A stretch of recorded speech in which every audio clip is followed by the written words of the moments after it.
விஜய் இப்போதைக்கு முதன்மை சக்தியா இல்லை மூன்றாம் சக்தியா? அவர் முதன்மை சக்தியாக வந்து ரொம்ப நாள் ஆகிடுச்சு. மூன்றாம் சக்திக்கு வேலையே கிடையாது. மூன்றாம் சக்தி பிஜேபி இது அதிமுக வந்தால் வரலாம்.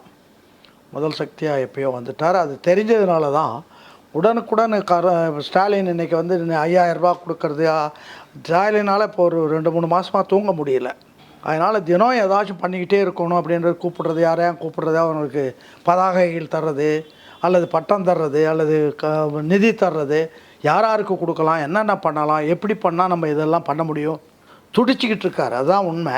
அதுலேருந்து நீங்கள் தெரிஞ்சுக்க வேண்டியது என்னென்னா, விஜயினுடைய தாக்கம் அவரால் தாங்க முடியுமா அப்படின்ற அந்த எண்ணம் வருது. அது மனசுக்குள்ளே இருக்குது. ஆனால் வெளியில் நாங்கள் தான் சொல்லிகிட்டு இருப்பாங்களே தவிர உள்ளுக்குள்ளே அவங்க எல்லாம் வந்து இன்னும் சொல்லப்போனால் எனக்கு வந்து கிராம பகுதியிலையும் தொடர்பு இருக்குது, சிட்டிலேயும் தொடர்பு இருக்குது.